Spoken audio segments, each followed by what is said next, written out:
Podium mic first, and then when you want to pick up the handheld mic, you just turn it on.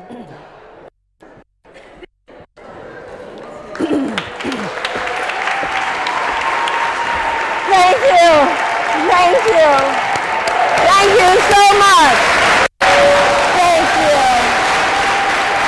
Thank you. Thank you so much. Thank you. Thank you. Thank you. Thank you. Thank you. Thank you so much, Philadelphia. And it is particularly wonderful to have the opportunity to be here with you today in this historic Unitarian church, reading about the minister Henry William Furness, a leading, am I not on? How about now? Is it any better? Hello, hello, hello. Is somebody doing something? Hello, hello. They're going to work on this. Enjoy the beauty of the building till we talk amongst yourselves. I think that's what Barbara Streisand used to say. How about now? Is that better? Thank you. Thank you. I was saying what a privilege and an honor it is to be here with you here in Philadelphia today, particularly in this extraordinary First Unitarian Church. And you know, I was reading about the extraordinary man, Henry William Furness, who was a leading abolitionist, who was first a minister here at the age of 22 and was for many decades, but was a leading voice in the abolitionist movement in the United States. And he was here in this church and preaching from this church. So I feel particularly honored to be here in this place where so much social good has been brought forth because of the voices on this pulpit. So thank you for having me.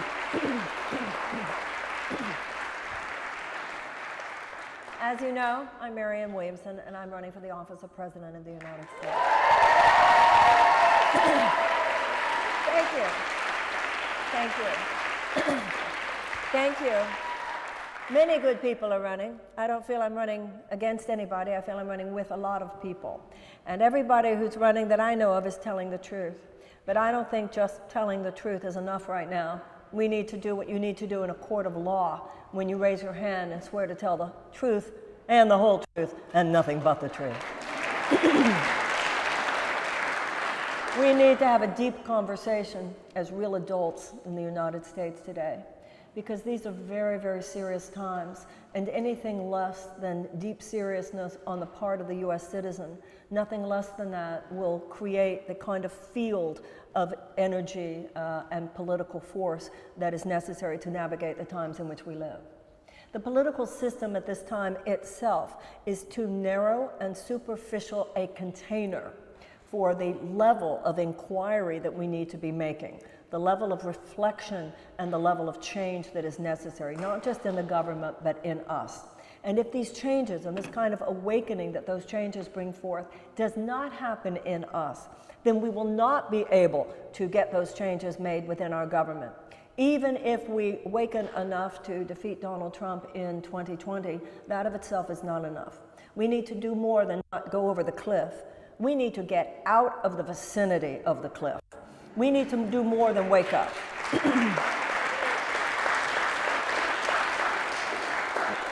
We need to do more than wake up. We need to wake up and stay awake. And we need to rebond here in Philadelphia in this extraordinary vortex of power. Here in Philadelphia, it would serve us well to remember and to psychologically and emotionally rebond with the principles of the Declaration of Independence. The Declaration of Independence is America's mission statement. And we take its principles and we inscribe them on marble walls, and we have written them out in parchment behind glass, and we treat them in such respectful ways. But if they're not alive in our hearts, then they are essentially dead. Moral principles have to be alive in you, or they lose all force. And so, you know, John Adams always said that he hoped that on every July 4th, Americans would revisit our first principles.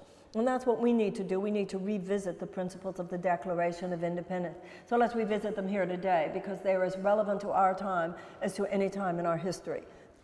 Number one, that all are created equal. Number two, that God gave all inalienable rights of life and of liberty and of the pursuit of happiness. And then it gets so juicy. And that is that governments are instituted to secure those rights. And number four, if the government is not doing its job, it is the right of the people to alter it or to abolish it.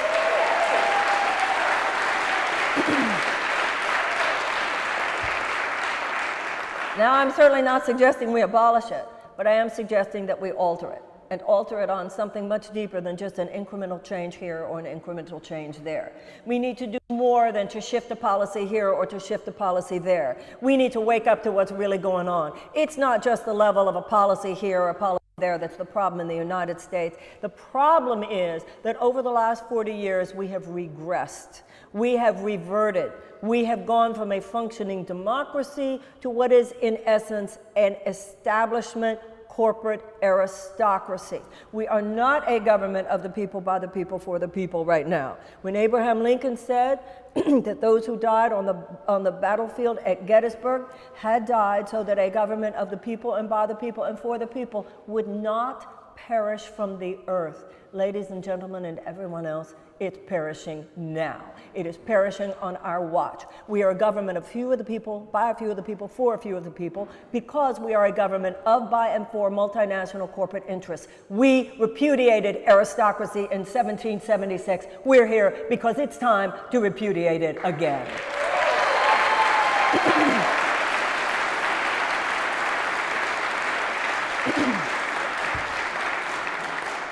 Because that's what patriotic Americans do.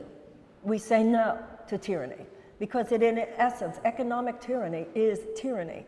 And when you have a government that has been so corrupted by an amoral economic theory, so corrupted that at this point, because of that economic theory and because of the undue influence that corporations are able to wield on our government policy, our government does more to advocate for short-term profit maximization for huge multinational corporate interests than it does to advocate for us, for our safety and our health and our well-being, for our ability to, quote unquote, pursue happiness. It fails to advocate for us, for our safety, for our ability to pursue happiness, even for our lives, even for our liberty, and for that of our children, and that of for other people in the world, and for the planet on which we live. It is time, as with the abolitionists, as with the civil rights workers, as with the women's suffragette movement, it is time for the people to step in.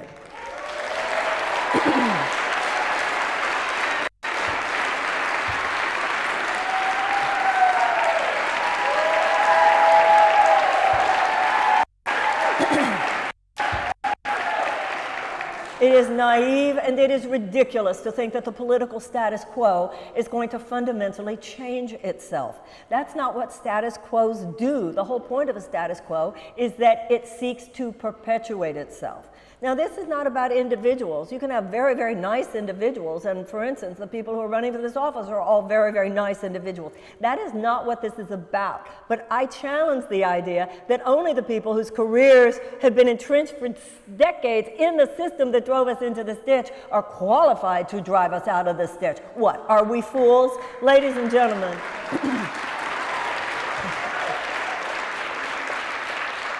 it is time for a people's movement. And that people's movement is what is necessary to now stage the intervention that needs to be staged. We know that we sometimes have to stage an intervention with someone who is taking too many drugs. We have to stage an intervention with someone who is drinking too much. And we do that because we've seen enough examples of the fact that if you abuse your body too much, the survival of the human body is not guaranteed. Americans need to wake up now, get out of this denial that apparently we're stuck in. Because the truth of the matter is that the survival of our democracy is not guaranteed either. And the way we're treating the earth itself, the survival of our species is not guaranteed. We, the people, must intervene.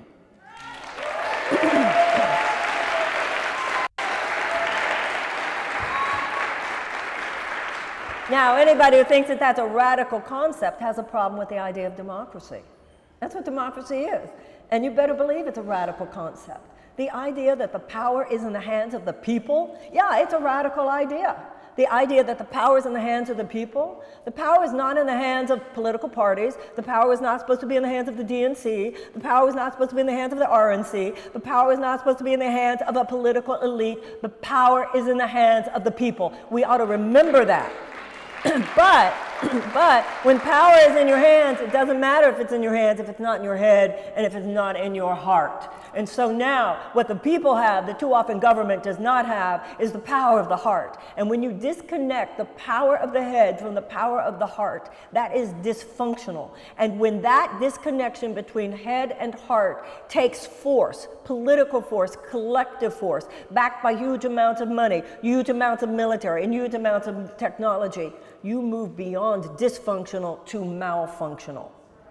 And that is what our government is today. It's not just dysfunctional, it's malfunctional. That is what too much of American domestic policy is. It is malfunctional. That is what too much of American foreign policy is. It is malfunctional. And like every species on the planet, we understand, we were taught evolution in school. If any species continues along the line of maladaptive behavior, behavior that is maladaptive for its survival, it will evolve or it will go extinct. Ladies and gentlemen, it's time to evolve. It's the 21st century.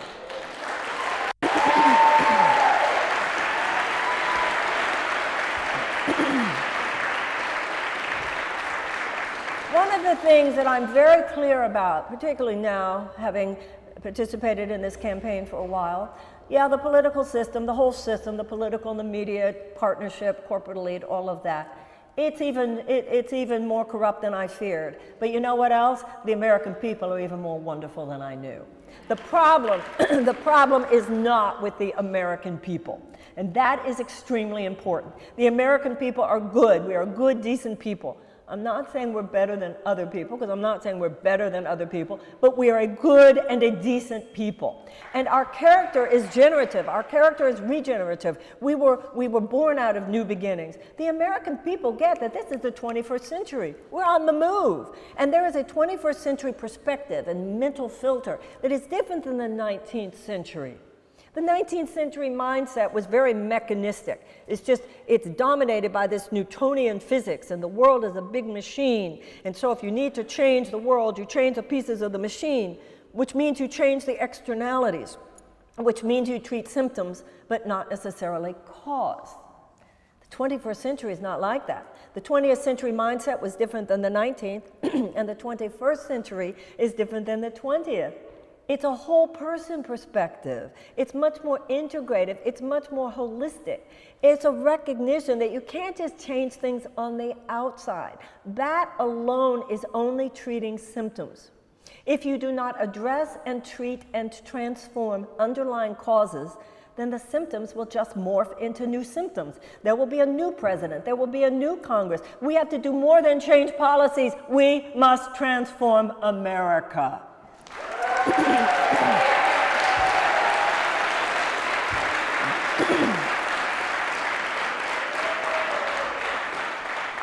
All that politics is our collective behavior. That's all that it is.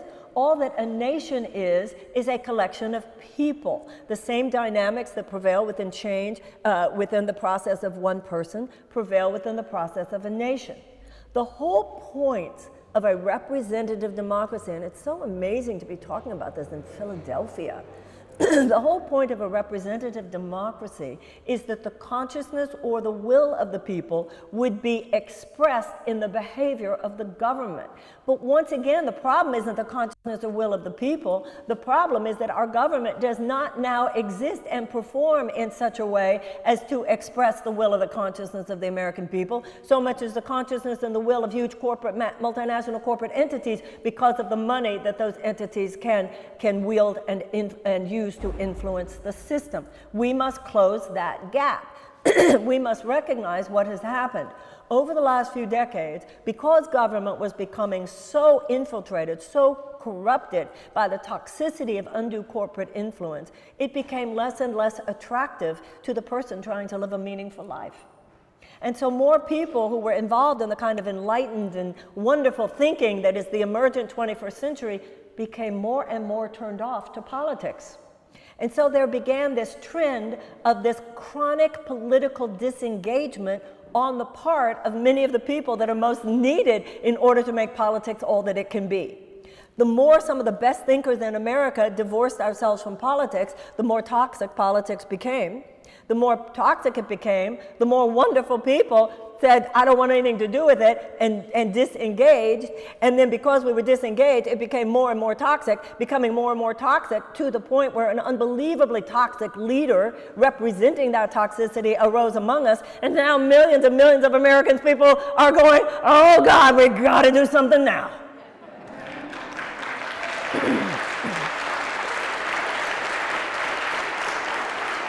And we're ready, and we've seen many elections. In the year 2000, when the American people did elect Al Gore, we've seen many situations, such as last time, when I think many people recognized what Bernie Sanders was bringing to the table, and then that candidacy was suppressed. Ladies and gentlemen, once again, you see all kinds of proof that the American people are ready to be forward-thinking, forward-moving. The very fact that we had a black president elected in 2008, the American people are not the problem. The problem, however, is that we have a U.S. government that, as I said, is basically a handmaiden to a corporate aristocracy. We need to change this, and we need to change this now.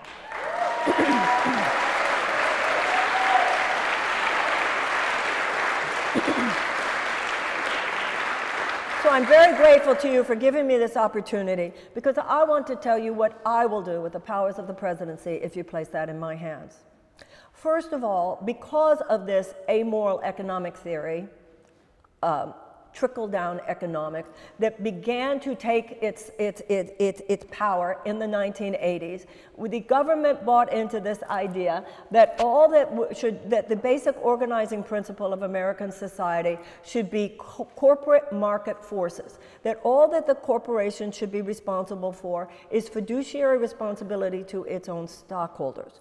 Now, if your fiduciary responsibility is only to your stockholders, by definition, other stakeholders get left out. Short-term profit maximization for stockholders was given primacy at the expense of workers. That's why the assault on unions began at that time. That was given the short-term profit maximization for the stockholders and the CEOs, because before the 80s, CEOs could not even be paid with stock options. That was illegal until then. So the short-term profits for stockholders and CEO class was placed before the rights of workers, before the rights and the well-being, the safety, security of workers, community, and the environment. This has grown and grown. The undue influence of the money of those corporate forces grew and grew. The idea here was that with this fiduciary responsibility of stockholders, this did not include any moral or ethical responsibility to anyone. That's where your moral break began. It's not that that system is immoral, it's that that system is amoral. People don't wake up within it and try to figure out ways to hurt children or figure out ways to hurt indigenous tribes. They just feel justified in believing that it's not their responsibility to think about those things. And that has produced immoral consequences. The idea was that giving all this money to this small group of stockholders would have a wonderful influence on the society, you see, because they would take all that money and they would create jobs, and all that money would trickle down. You know, a bunch of corporate aristocrats dropping crumbs from their table high up there somewhere on a corporate Mount Olympus, dropping crumbs in the form of job creation.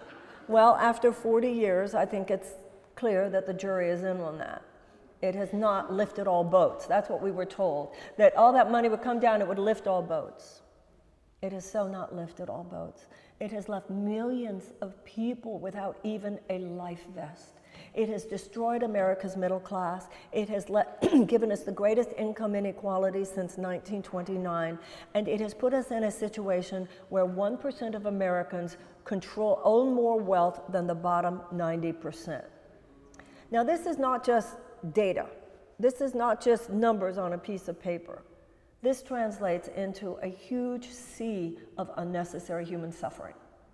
This translates into the fact that almost 30% of all Americans live with chronic economic anxiety. Chronic economic anxiety of near poverty. We have about 43 million, between 39 and 43 million people living in poverty. And we have up to 93 million living near poverty. What does that translate into? Well, it translates into 13 million hungry children in the richest country in the world. It translates into 100,000 homeless children in the richest country in the world. And it translates into tens of millions of Americans who live with chronic fear. What will happen if I get sick? What will happen if one of my children gets sick? How will I ever be able to send my children to college? And how will I ever get out from behind and from under these college loans? Now, money doesn't come from a small group of corporate aristocrats dropping crumbs from the table. That is a bad idea. It was a bad idea in the 20th century, and it's a bad idea in the 21st century. And to all of those people young enough that you're going to live the majority of your lives in the 21st century, some people will be voting in this next election who were not even born in the 20th century. You should not grow up and live your adult life at the effect of bad ideas left over from the 20th century. That's what individuation is.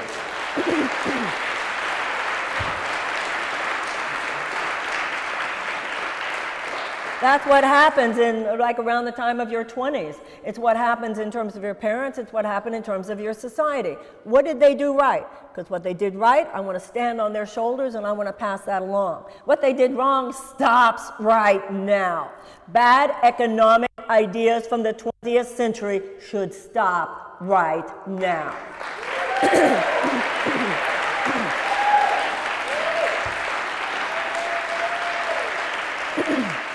We need an entire economic paradigm shift. We need to shift from an economic bottom line to a humanitarian bottom line. I'll tell you where money comes from.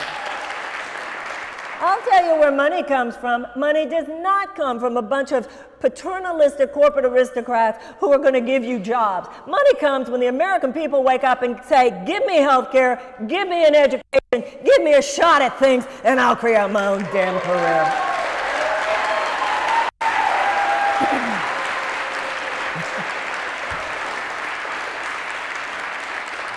Because money, as well as peace, comes from the creativity and the productivity of the American people. That's where our peace will come from. That's where our productivity will come from. People being able to be themselves, to live their dreams, to spread their wings and to soar. All public policy should be built around one core principle: what will help people thrive? What will help people live? What will help people have the time and the ability to work at jobs they love rather than just jobs that they have to work at because of the benefits? Give people the opportunity to create and to produce. That is where money comes from. Give people a chance, do whatever it would take to help people become all that they are, to help people have the time, to have the bandwidth so that at the end of the evening they have time to talk to their spouse, to their lovers, to their friends, to their children. They have the bandwidth and the energy to read stories to their little children who want them to read a story to them before they go to bed at night, so that they have happiness to be the employers and the employees they want to be, so that they have enough capital and they don't have such shackles that are keeping them from being able to start their own website, start their own business. Anytime we say to any American, how can we help you thrive? How can we help you win? That's how America wins.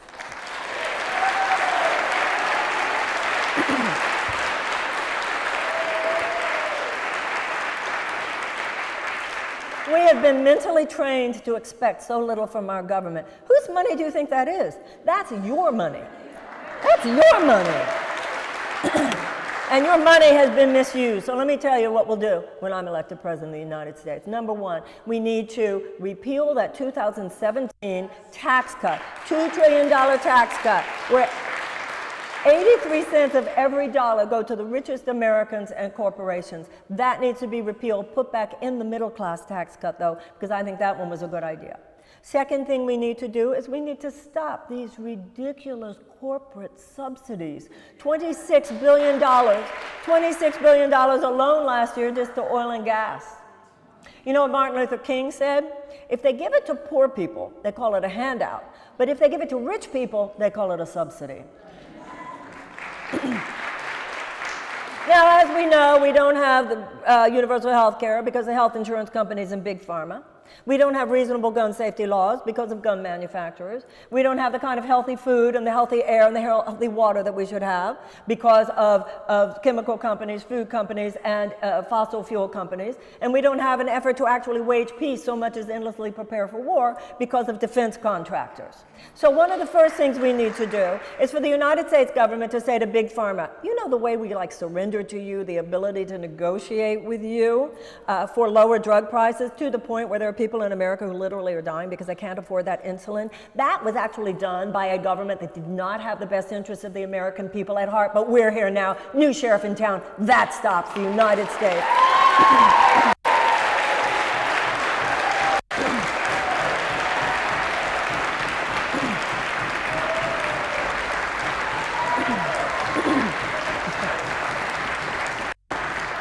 You're beginning to see that we need a mother in the Oval Office, and you can take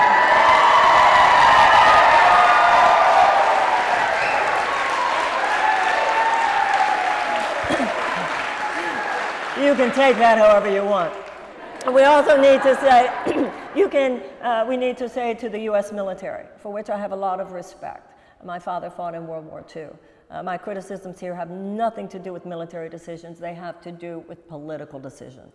So we need to say to the U.S. military, what do you need, guys? How much do you need? And whatever dollar amount they say they need, they get. But those hundreds of billions of dollars above what they say they need that just goes to give to defense contractors so that they can increase their own bottom line, that stops now.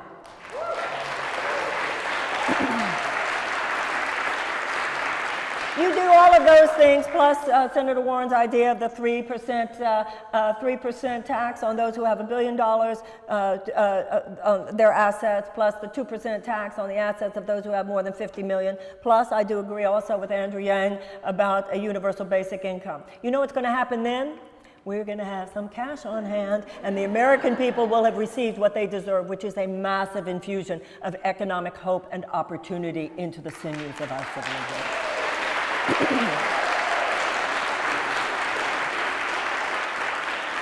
And then, for the reasons I said, universal health care. Then, for the reasons I said, free tuition at state colleges and universities. And then, for the reason I said, the removal of all those college loans. I love how everybody talks about how it's so complicated to remove that $1.5 trillion college loan debt. You know how I see it? So we have a $1.5 trillion college loan debt. We have a $2 trillion tax cut to the various richest. Trade debt!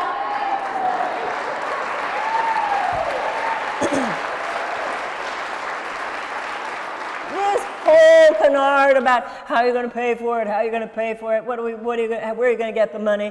I have a good idea. Stop giving it away to a tiny group of people who really don't need any more.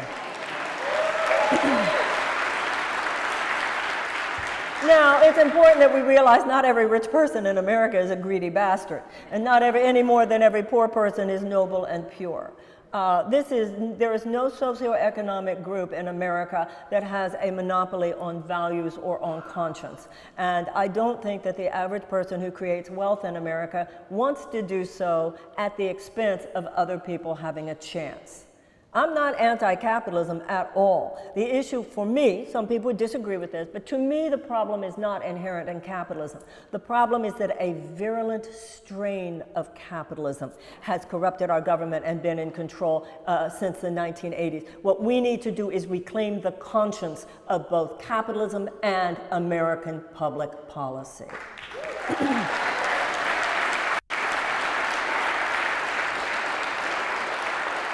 I don't think that the average American fails to ask questions about what it means to live a life of integrity. I think the average American does care about being a good person. I think the average American does care about things like mercy and forgiveness and compassion and love. I don't think the average American fails to make that level of inquiry about our private lives. The problem is just that, however. We have begun to limit the purview of that conversation to our personal selves. As citizens, we are the immune system of America. We have to be asking the questions of what is good, what is integrous, what is mercy, what is compassion, what is justice, not only as it applies to our personal lives, but also as it applies to our country. You can't be great if you're not good, and Donald Trump is simply an opportunistic infection. He could not have gotten control of us and in hold of us the way he has had there not been a weakened societal immune system. All of us must take responsibility for that and say in our own way, I was sleeping before, but I'm awake now.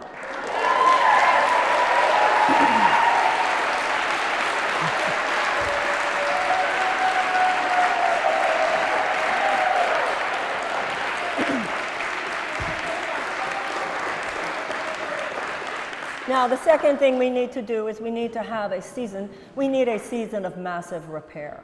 This country of ours is like a very big ship that is really off course. And it will take a lot of effort.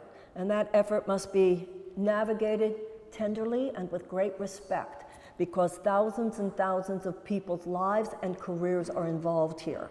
But we must begin this season of repair. It is essentially a season of moral repair. We must look deep. I have worked for 35 years, up close and personal, with people whose lives were in crisis. And I know two things. The first thing I know, because I've seen it over and over and over again, is that sometimes it's when people hear the bad news that they get their most intelligent. People can handle it. Everybody in this room has lived through crises either in your own life or in the lives of those that you love. And you don't crumble, you become very intelligent. If the doctor comes into the room and says the test came back and it's malignant, you listen to the doctor and you expect the doctor to be honest with you, because you have to have a very intelligent conversation about what healing modalities we're going to go with in the future. But what we have here is, instead of a political system where politicians are really deeply honest with you about what the problems are that we face, the political system has sort of usurped for itself all problem solving, because if you really look deeply at the problems, you would see how often the government itself has been complicit in creating them. And therefore, they have infantilized the American people. I have no doubt that the American people are intelligent enough and good enough. If we take an honest look at what is wrong in this society, we can make it right. But we have a politics which thrives on your being distracted, which thrives on your being disconnected, which thrives on your being uneducated, and we have to stand up first to that. I am not interested in being a political candidate who tells you what I think you want to hear. I'm not interested in being a political candidate who speaks only to your self-interest because this group wants that or this group wants that. I'm not talking one way to rich people and one way to poor people. I'm not talking one way to black people and one way to white people. I'm not talking one way to gay, LGBTQ plus people and one way to straight people. I'm talking to all of us as Americans. I'm not talking about what I think you want to hear. I'm talking to you about what I believe we really need to be talking about. And if we put truth on the table collectively, it's just like in our personal lives. Get it out. Get real. Tell the truth. Face it. Look in the mirror. Atone for what you need to atone for. Make amends where you need to make amends. Stop whining. Stop complaining. Stand up. Rise up. Be willing to change. And this country will be fine.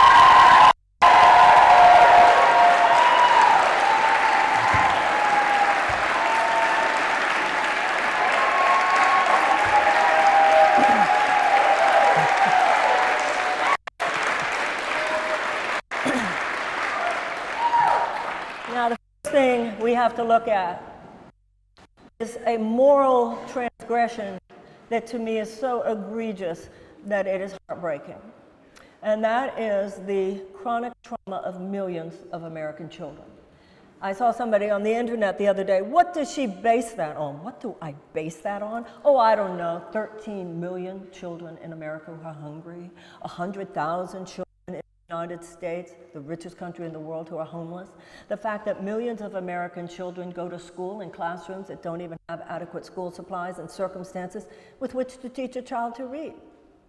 And if a child cannot learn to read by the age of 8, the chances of high school graduation are drastically decreased, and the chances of incarceration are drastically increased. Millions of these children live in what's actually called America's domestic war zones.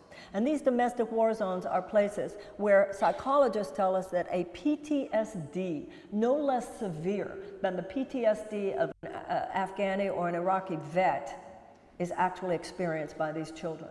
A newspaper article in Chicago the other day said that 40% of all the girls in the public school system in Chicago are deemed to be suffering from PTSD. Now, why do you think that the political system has simply normalized the despair of these children? Why do you think it's not a big topic? I'll tell you why it's not a big topic. Because they don't vote. No, there's no constituency. There's no way to really perpetuate the power of the political status quo. These kids aren't old enough to work, so there's no financial leverage that they wield. So how can they possibly compete with the money of the corporate forces that dominate Washington? So we have this huge humanitarian emergency. This should be considered a humanitarian emergency. We should be rescuing these children no differently than if they were the victims of a natural disaster. And yet we're not. So where's their right to pursue happiness? And what about our bonding with the idea that it's the function of government the right to pursue happiness? And how do these children who are practically doomed have the right to pursue happiness? This is why I want and will have, if you elect me, is a Department of Children and Youth. This is bigger than just educational department. This is bigger than just what Health and Human Services can provide. These forces have overwhelmed the adequacy of these particular agencies to be able to handle. This is what we need. We need trauma-informed education. We need community wraparound services. We need more. Right now, we have only one mental health counselor for every 1,500 children in America's public schools. We need mental health services for the children. We also need mental health services for their families. We need restorative justice. We need conflict resolution. We need anti-bullying. We need violence prevention. We need mindfulness in the schools. We need to realize this is so much bigger than just universal preschool. These kids...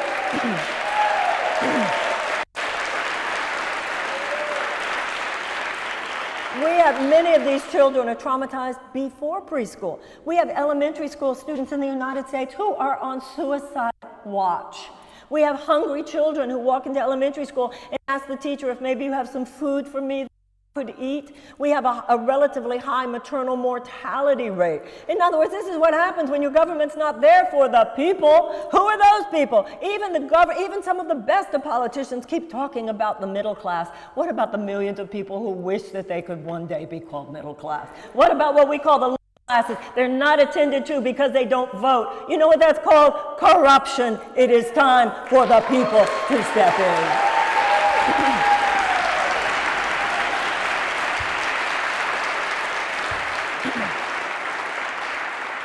The next thing we need, there's so much, because this is in many ways a whole systems breakdown. But as I mentioned these things, all of which are big things, nothing that I'm talking to you about today is a small thing. But let me say this, Americans are hardwired to do big things. In fact, the problem today is that we're not being asked to do big things. American character, we were born out of a big thing. We're like a big jet. If you see a jet in the sky, it's awesome. But if you see it on the runway, it's almost like this big clunky piece of metal. If you see an amazing sports car on the open road, it's amazing. On a residential street, it's kind of like, what is that? American people are not like glazed over and tired because we're doing too much. We're not doing enough that really matters. It's time for this country to do things that matter.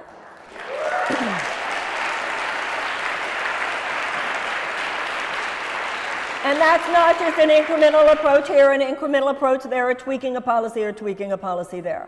Number two, we need to realize that we need a World War II level mass mobilization around reversing climate change. This is the deal. I know many of you are probably well aware of these statistics, well aware of these facts, but for anybody who's not, let's be very clear. If we do not take radical action within the next 12 years, we could possibly, within 15 or 20 years, according to scientists, according to data, according to the UN, etc., we could be facing a level of social collapse on this planet within 15 to 20 years, unseen, like nothing that has been seen in the modern era. Why is that? It's because whole swaths of countries, possibly even whole swaths of continents, could become uninhabitable because of the heat. If an area is uninhabitable because of the heat, by definition, it's a place where food cannot be grown. What that then means is massive food shortages. Massive food shortages, economic collapse, and a refugee crisis way beyond even what we have now. Right now, we have 63 million displaced people, humanitarian emergency on the part of refugees. We could have, if we do not reverse this situation, we could have hundreds of millions of environmental refugees within 20 years. This will be way too much for the social systems that we have now to be able to handle. We are risking a level of collapse that we are in la-la land and in denial to think is impossible. Just like I said to you with the human body, you cannot consider survival of the human body guaranteed. You cannot consider the survival of our world order guaranteed either. We, the American people, or the people of the world, must wake up and take the measures that we must take right now. What we need to do, as we know, we need to sequester the carbon, we need to reforest, we need to develop the kind of energy systems that replace the electric grids, that will allow for transportation, et cetera, invest in those. We need to deal with factory farming, because even if we did everything else, if those factory farms still exist, then you've got the nitrous oxide and the methane gas that would be enough to do us in. But this is the deal. In order to make this shift from a dirty economy to a clean economy, which should not be considered optional, we must do this. In order to do this, this is so much bigger than just rejoining the Paris Climate Accords, and in a way it's even bigger than the Green New Deal. You see, in many areas, we are on the brink of such a whole systems breakdown that we need to initiate, like I said, a World War II level of mass enrollment and mass mobilization. I will, if elected president, submit for referendum. Now, this will not be legislation that I submit, because it should not be my decision or the decision of legislatures. This decision should be guided by people themselves, American citizens, between the age of 18 and 26. I would like to have a referendum to be, and all the people who vote are between the age of 18 and 26, and I would like to submit to you the idea of 1 year mandatory national service between 18 and 26.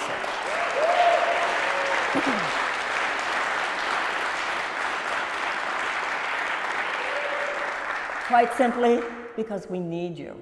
If you want to be a doctor or a nurse, we really need you in one of these rural hospitals that's closing. If you want to be a teacher, we really need you in one of these underserved schools. If you want to be an architect, or if you want to be an environmental scientist, we really need you in the work of what will be the Green New Deal. On one hand, one of the fascinating, wonderful things about the Green New Deal is that it will provide so many jobs, but this is even bigger than what we're currently conceiving. You see, we didn't fight World War II with the Democrats fighting the Republicans. We can't be oppositional about this. Many of the industries that have created industrial scale harm are now needed to create industrial scale repair. And many of these industries deserve respect, and the people who work for them deserve respect for certain chapters of our past. For instance, we wouldn't have been able to win World War II without fossil fuels.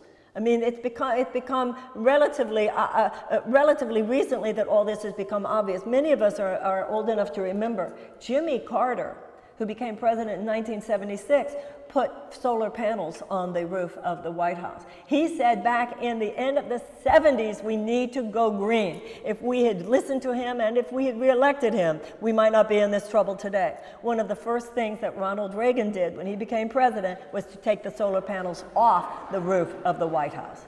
But we are now where we are, and we have to wake up in a way that provides for mass mobilization. We need to be very respectful in a very tender and meaningful way of the thousands and thousands of people whose jobs need to be transitioned in this just transition. And every American who works for any fossil fuel related activities needs to know and deserves to know that they have a president who has their back. We need the same creativity, the same research and development, the same manufacturing skills that are now used for purposes that are ultimately malfunctional, not for any fault of those individual workers, to now be repurposed. But this is what I said before. We've got to turn a big ship around.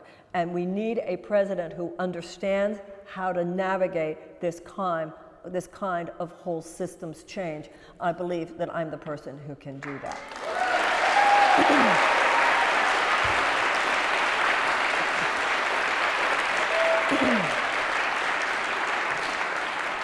The next thing America needs to do in order to end one aberrational chapter of our history and to begin a new one, and that's what we really want. We want a 21st century which is the best time in American history. Right now we're just looking at it, just assuming that it's not going to be that. And cynicism is just an excuse for not helping. We need to get busy. One of the things we need to realize is that for a nation, no differently than for an individual, you can't have the future you want if you're not willing to clean up the past. We had 250 years of slavery followed, except for 12 years of Reconstruction, by 100 years of institutionalized violence against black people. The first slave ships came here in 1619. Slavery was not abolished for 250 years. That was followed by another era of domestic terrorism. What do you call lynchings and Ku Klux Klan if not domestic terrorism? It is estimated that at the end of the Civil War in 1865, there were between 4 and 5 million formerly enslaved people in the United States. People who had been slaves and now were slaves no longer were promised for every family of 4, 40 acres and a mule. That would have given people an opportunity to restart their lives. That promise was rescinded, except in a very small minority of cases. And what followed was the continuation of an economic gap that not only existed at the end of slavery, but which has never been closed. 100 years after the end of the Civil War, 1964, we passed the Civil Rights Act. The Civil Rights Act dismantled segregation. 1965, they passed the Voting Rights Act, which gave equal rights to the polls to all black people and to all American citizens. And since 2013, the John Roberts-led Supreme Court has been chipping away at the Voting Rights Act, which is why we have all the spate of voter suppression efforts around the country. And that's not the only way that we have slid backwards. Mass incarceration means we've slid backwards. Racial disparity in sentencing means we slid backwards. Friends, I think we would all agree that if you had been kicking someone to the ground, and 350 years of institutionalized violence is certainly kicking someone to the ground, you owe them two things morally. Number one, stop kicking. But number two, do you not owe it to them to say, here, let me help you get back up?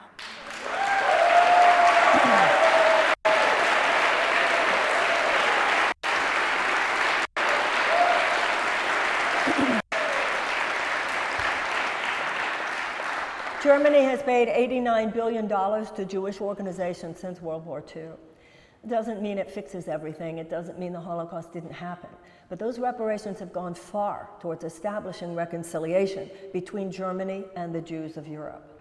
Also in 1988, Ronald Reagan signed the American Civil Liberties Act, whereby all the surviving prisoners of the Japanese internment camps were given between $20,000 and $22,000. So we should not see the subject of reparations as some fringe idea. And reparations are superior, in my opinion, to just race-based policies. Race-based policies are good. If the government's going to say billions of dollars to historical black colleges, or anti-discrimination laws, or money with which to invest in home ownership, all of that's good. But race-based policies alone carry no moral force.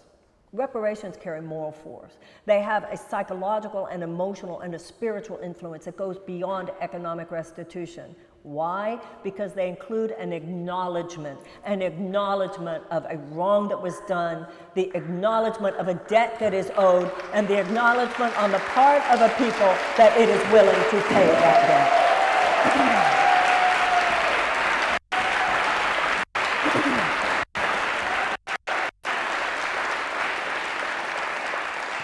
My plan for reparations calls for $500 billion that would be dispersed over a period of 20 years. It would be dispersed to a reparations council made up of American descendants of slaves from a broad array of culture, American culture, business, academia, and government. And the stipulation on the part of the U.S. government would be that this money is to be used for purposes of economic and educational renewal. Other than that, it is up to them within that stipulation to determine who gets that money and how it is dispersed. If I owe you money, I don't get to tell you how to spend it. And one of the problems I have with quote-unquote race-based policies, it's a continuation of the same paternalistic pattern. I messed with you. Now I'm going to tell you how I'm going to fix you. No, no, no, no, no. The decision of how that money is dispersed does not belong in the hands of white America.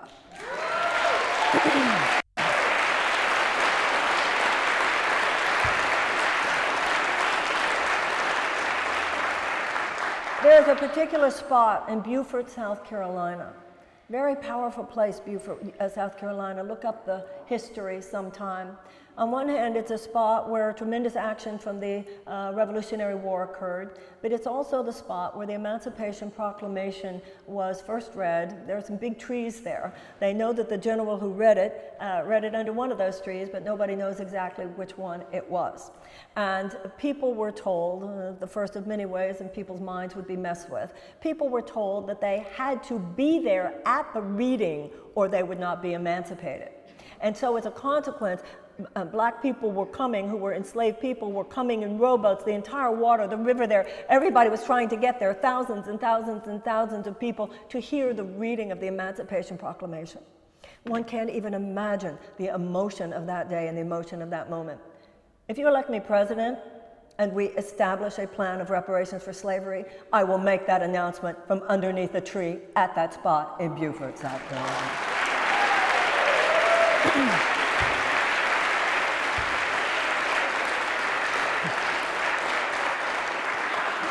If I were president, I can see the Secret Service right now going, why did she say she did? We also need to take reparative measures in relation, obviously, to Native Americans as well. With Native Americans,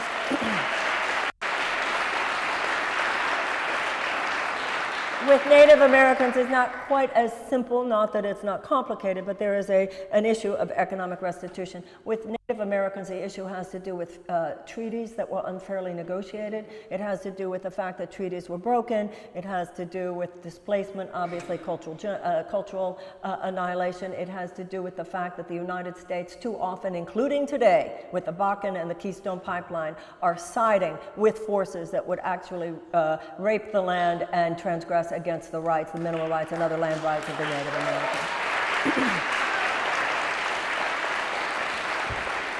And the last major issue I want to bring up has to do with our national security agenda. I've already mentioned that our national security agenda is dominated not by any effort to really envision and actualize a peaceful planet so much as by short-term profits for defense contractors. Basically, our national security agenda is based on an endless effort to prepare and perpetuate a system of war. And so what we need to do is to realize about the body politic the same thing we realize about our bodies. You have to take care of your health. You can't just take medicine. You can't just not take care of your body and then when sickness almost inevitably arises, expect your doctor through an allopathic means to be able to suppress or eradicate the symptoms. We need to apply that same kind of holistic and integrative approach to healing the planet. We need to, as Dennis Kucinich said, former Congressman Dennis Kucinich said, we must challenge the belief that war is inevitable. We must envision and seek intentionally and proactively to wage peace, to declare peace, so that our grandchildren even have a chance at that. We cannot just prepare for war. I look at the military the way I look at a surgeon. Does the United States have to have the best surgeon on hand in case we need surgery? Absolutely, we do. But a sane person seeks to avoid surgery if possible. So we need to wage peace as much as we need to be prepared for war if war must be. Right now, we spend $760 billion on the military every year. And every year we spend, right now, our budget is $40 billion on the State Department. And State Department is diplomacy, mediation, and development. Within that $40 billion, we spend $17 billion on the USAID, which is long-term development and humanitarian assistance. In addition to that, also within the $40 billion is less than $1 billion that we give to the peace-building agencies. Every American should understand what peace-building skills are, because peace-building takes as much sophistication and expertise as does military skill. And in some places where these skills are exercised, every bit as much courage. The four statistics, the four pillars of peace building, which statistically indicate that there will be a higher incidence of peace and a lower incidence of violence, are the following. Number one, expanded economic opportunities for women. Number two, the reduction of violence against women. Number three, expanded educational opportunities for children. And number four, the amelioration of unnecessary human suffering. That is what government should do. It should seek to reduce human suffering. All public policy. We should see large groups of desperate people as a national security risk, whether they're in a corner of a U.S. city or in a far-off corner of the world. Why? Because desperate people do desperate things. Desperate people are more vulnerable to ideological capture by psychotic forces to do with gangs in the United States or terrorist organizations around the world. And so I want, with the United States Department of Peace, to coordinate the efforts so that the USAID, the head of the USAID, is as powerful a position in our national security constellation as is our Secretary of Defense. Must be a robust partnership so that the peace builders are given equal power, equal weight, equal succor, equal advocacy, and equal funding to anything necessary to the military in order not only to fight war, if we must fight war, but to create a peaceful world.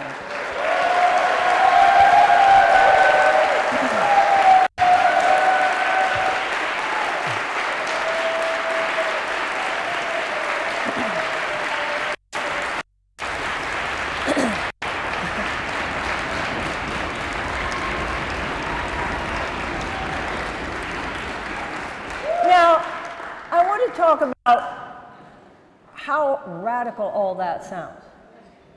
And yet, is not what I just talked about common sense? Is anything I just said not common sense? That tells you what problems we have. That tells you what trouble we're in. That common sense is so divergent from the way our government behaves. And so we should not be surprised that the political status quo would seek to marginalize or mock or peripheralize exactly what you and I see as common sense. Of course I'm outside the box. The box is so toxic as to be risky for our people.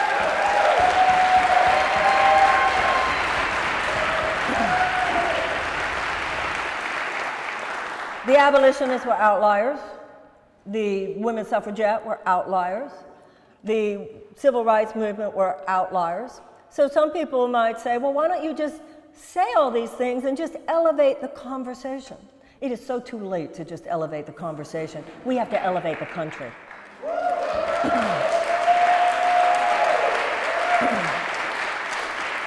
Some people say, Ms. Williamson, these are very nice. Why don't you just write books about them? I already have written books.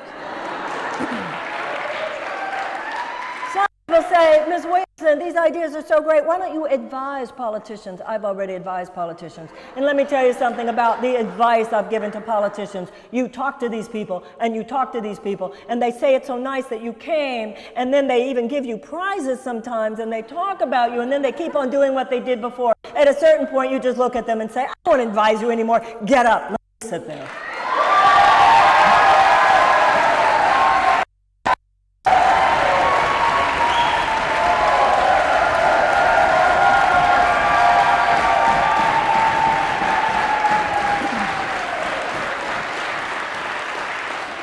I read an interview, I think it was in Rolling Stone magazine, where Jared Kushner said that he had met with his father-in-law at a McDonald's. I just love that part. At McDonald's? I don't know. Anyway, Jared Kushner and his father-in-law were at a McDonald's, according to him, I think he said. And he said that he told his father-in-law, this was a couple of years before the last presidential election, he said, there are a lot of angry people out there, and I think we could harness all that anger and make you president. I read that and thought, gosh, I look out there and I see such wonderful people, decent people, good people. We could harness all that and change the world.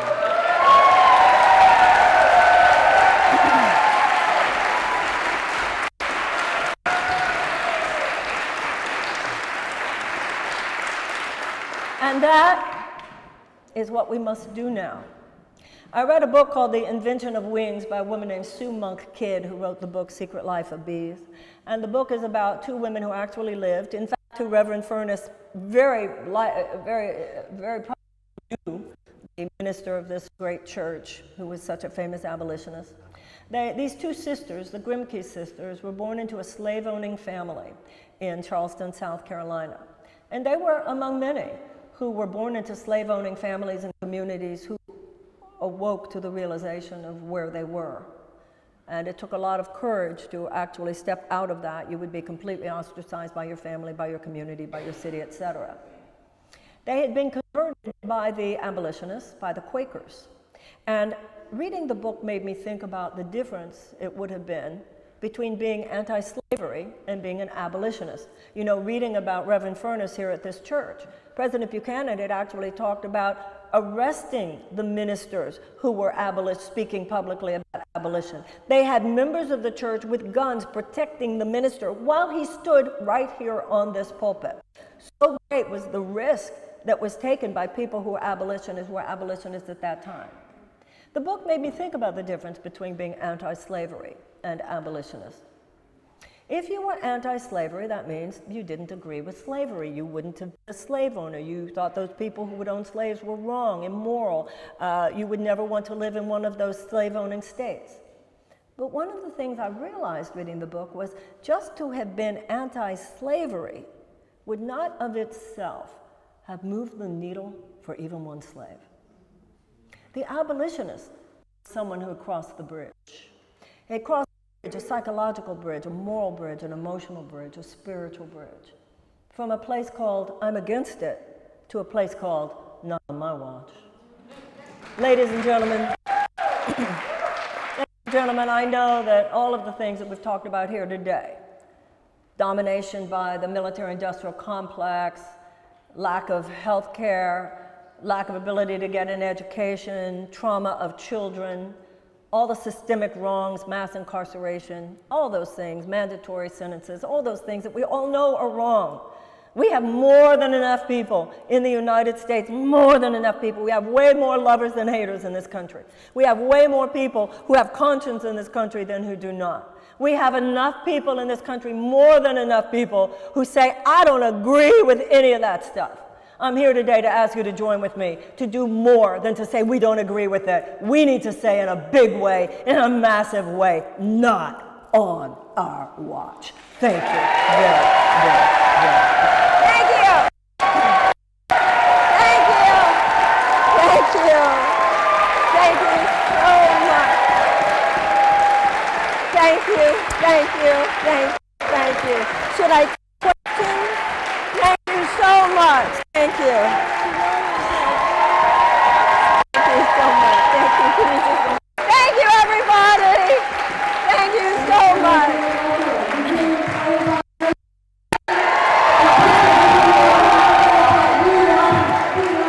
Thank you. I served in the Army. Lethal. The problem is lethality. They want to buy more military equipment. We need to go with peace. That's what winning the hearts.